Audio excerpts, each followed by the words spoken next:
Quand vous dites que les Juifs, c'est le peuple préféré de Dieu, vous n'avez pas honte, vous êtes deux grands gaillards noirs comme ça là, vous avez une petite Juive qui est là, vous lui dites que son peuple à elle, c'est le peuple préféré de Dieu, et vos peuples à vous. Vous deux, vous êtes les précurseurs de l'humanité. Vos peuples à vous sont les premiers à exister sur terre et vous lui donnez à elle le fait d'être...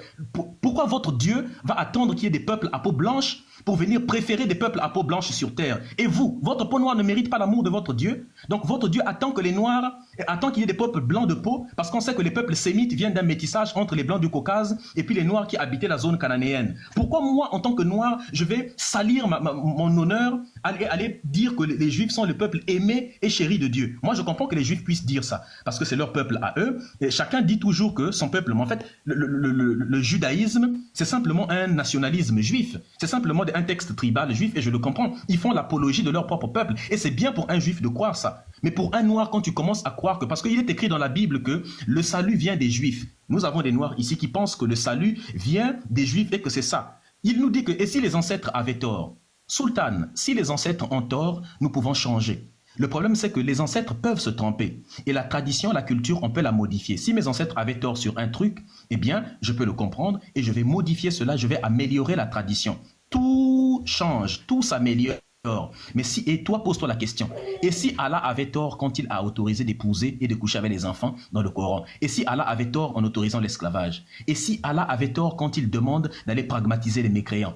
Quand il dit que le combat vous a été prescrit, mais vous l'avez en horreur. Quand il dit combattez ceux qui ne croient pas en l'Allah ni au jour dernier et qui n'observent pas tous ses préceptes. Et s'il avait tort quand il disait ça? C'est à cause de ça que les gens se comportent mal sur terre. Et s'il avait tort quand il dit qu'il faut tabac, que la femme doit être tapée, qu'il faut taper la femme. Et celle dont vous craignez la désobéissance, écartez-vous d'elle, exhortez-les et frappez-les. Et s'il avait tort quand il disait ça? Mais ça, je ne te demande pas, mais la parole d'Allah, elle est intemporelle. Elle est faite pour le passé, le présent et l'avenir. Ce qui veut dire que même quand il a tort, cette erreur-là restera comme ça jusqu'à toujours. Mon frère, avant l'arrivée de l'islam et du christianisme, comment on a fait pour diriger des grands empires, des grands royaumes, des grandes civilisations? L'empire du Congo, l'empire du Monomotapa, l'empire du Soudan. Comment on a fait pour diriger le royaume de l'Égypte ancienne? Comment on a fait pour la diriger? Comment on a dirigé le royaume du Mali, le royaume du Ghana? Comment on a fait pour le Kanem-Bornou? Comment on a fait pour diriger la civilisation chez les Bangirmi? Comment on a fait celui des Sokoto? Comment on a fait pour diriger la civilisation de Garamante? Comment on a fait? En fait, on a dirigé des grands royaumes, des grands empires. Mais compare les pays musulmans. Combien il y a de théocraties musulmanes ici? L'Arabie Saoudite, c'est une théocratie musulmane. Regarde à quel point c'est un danger en termes de droits de l'homme. On coupe la main comme ton Dieu l'a demandé. On marie des petits-enfants. Sourate 65, verset 4. Où Allah autorise de marier des enfants, des petits-enfants. Tu peux aller prendre des tafsirs de Ibn Kathir, de Ibn Abbas, de Al-Jalalayn. Tu peux aller prendre les tafsirs de Ibn... Oui, tu sais, tu ne connaissais pas, de Sayyid Madoudi. Si tu dis, non là, je te sors tout ça là. D'ailleurs, ton prophète Mohammed a épousé Aïcha quand elle n'avait que 6 ans et il a consommé le mariage à 9 ans. Tu as des hadiths authentiques de Sahih Bukhari.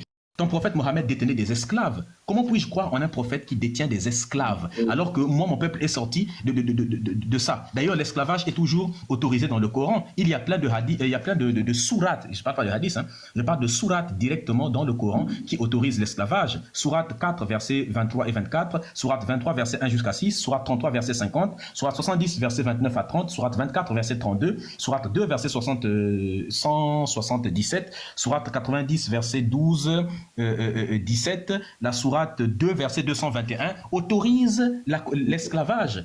Et je peux même te citer les noms que détenait l'autre là, ton prophète, les noms de ses propres esclaves, puisqu'il avait lui-même des propres esclaves. Tu prends Yakan Abou Shard, c'était son esclave. Tu as Aflan, tu as Abou Aïb, c'était son esclave. Tu as Abou... Non, attends, frère, je suis en train On appelle ça la médusation, frère.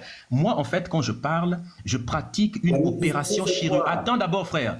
Moi, quand je parle, non, je pratique une opération chirurgicale à cerveau ouvert, où j'enlève l'aliénation pour installer la vérité.